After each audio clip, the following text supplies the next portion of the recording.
নমস্কার দাদা ভাইরা। আজকে আমি মুড়ির কিচেনে টুকটুনি মুড়ির টক করে খাওয়াবো।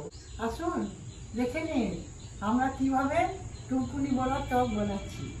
এই যে এই পাঁচ ফোড়ন দিয়েছি, লঙ্কা, ওইটা ছাঁকনা যেমন তেল দিয়ে কড়াই দেবো।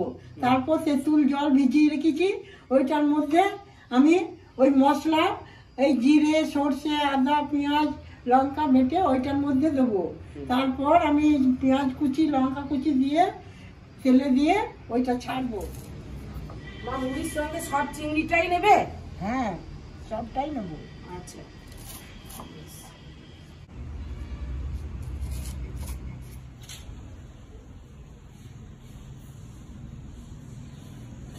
এবার আমি চিংড়ি মাছটাও বাটবো।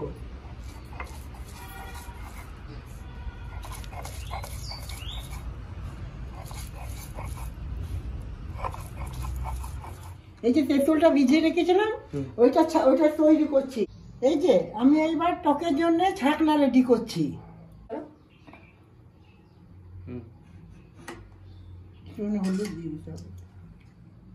বন্ধুরা দেখলেন টকের মধ্যে বাটা মশলা, যেটা আমার শাশুড়ি মা রেডি করতে বলেছিল, সেই মশলা একটুখানি দিলাম, আর দেব হলুদ হাফ চামচের মতো। এবার আমি ভালো করে গুলিয়ে নেব, আর এর মধ্যে আমি আর একটু জল মিশিয়ে দেব। এবার আমি মুড়ি গুঁড়োর সঙ্গে চিংড়ি মাছ বাটাটা মিশিয়ে নেব।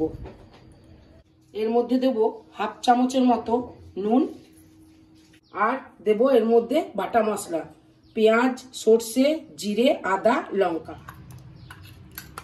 এবার আমি ভালো করে মাখিয়ে নেব।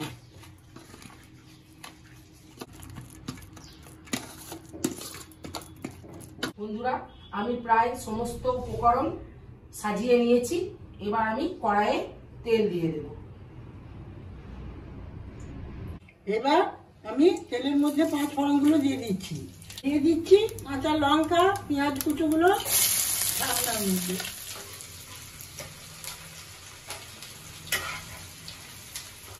তেঁতুলগুলো ছাঁকনিটা দিয়ে দিচ্ছি। আমি দিচ্ছি হাফ চামচের মতো নুন, আমি 1 চামচের মতো মিষ্টি। এবার ছাঁকনিটা ফুটেছে, এর মধ্যে আমি এই বাটাগুলো আস্তে আস্তে একটু একটু করে ছেড়ে দেবো।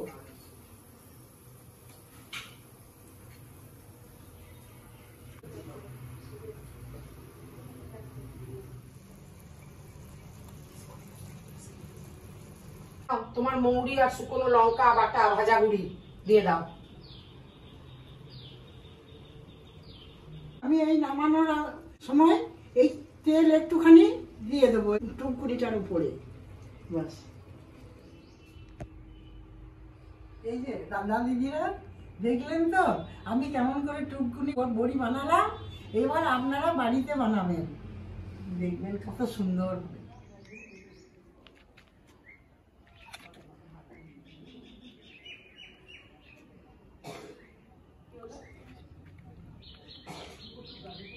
বাহ, খুব সুন্দর বানিয়েছি, দারুণ লাগছে খেতে।